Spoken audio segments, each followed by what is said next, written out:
Hey everyone, welcome back. This is my episode 1 review of the new anime series Outbreak Company. Alright. No, let me give a brief synopsis of what happened in this episode first. Shinichi Kano is a young, secluded otaku who is offered a job thanks to his vast knowledge of anime, video games, and manga, and just after meeting his new employer, he is kidnapped, awakening in an alternate world with a fantasy setup.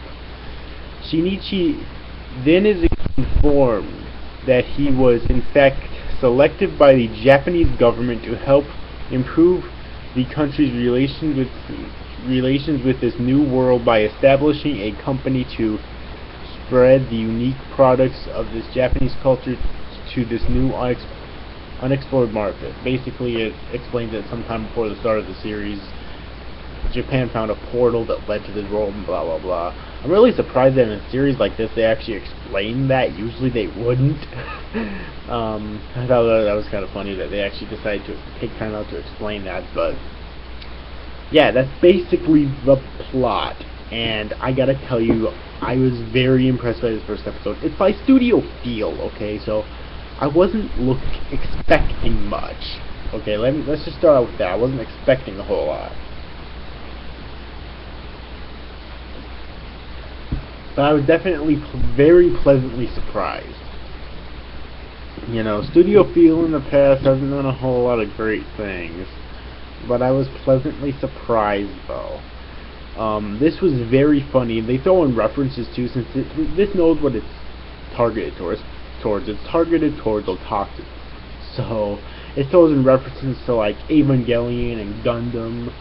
Like in the episode when he's laying in bed there and looking up at the ceiling, he says, "I don't recognize this ceiling," or whatever. I believe that is like a direct. I think that's like a direct reference to Evangelion right there, if I'm not mistaken.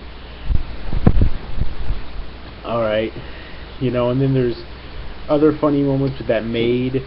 You know, first off, he's so excited because she's a maid, and then he's so excited when she finds out that she's an elf. She's half elf, half human. I cannot speak today. I'm tired. So yeah. But you know, and then he gets even more ecstatic, and when he finds the empress of this strange world, he finds out that she's a little girl, and even though she claims to be an adult, and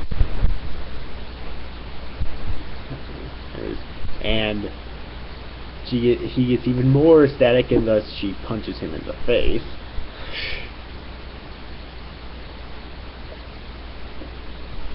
And it's just really funny. Alright, like, we also had a brief flashback about when he was a kid on the, like, he's a true otaku, because during that brief, like, a little over a minute, I'm guessing it probably was flashback, we saw him at school on the playground, just sitting by himself reading manga, and his teacher kind of encouraged it too. It's like, you know, so yeah, awesome teacher. Then again, she is Japanese, so yeah. And one thing I also really liked in this episode was that the Japanese and the people from this new world don't speak the same language. Alright, because this new world is completely separate from Japan. So, it kind of goes in the way of, say, Hataraku Mao-sama, when Mao and Ishiya enters Japan from the demon into Isle, in which they have to learn how to speak Japanese. They can't speak it right away. Well, I would also compare it to Gargantia on the Inverter's planet when Leto falls to Earth. He can't speak the Gargantian language. He has to have Chamber decode it so that he can learn it. It's kind of similar here, alright? You know, they don't speak the same language, so they have these translator rings that they have to put on so that they can both understand each other and talk to each other. And I thought that was really interesting. Personally, I like it better than those other two shows in which they find ways to actually learn the language themselves. But I do still like the idea of these translator rings. The only thing is, if they end up forgetting about them one morning, they're fucked. But I do like the idea of it, though. I just prefer them learning it in some way. Alright. Now, the only major problem I think I really had was the animation. The animation was bad. Let's be perfectly honest here. It was bad. Okay? And I've seen slice of life series that do have good animation, so there's really no excuse for this. I'll kind of let it slide because this was a really funny first episode, but I kind of did expect more in terms of the animation. I was kind of disappointed in that. Alright.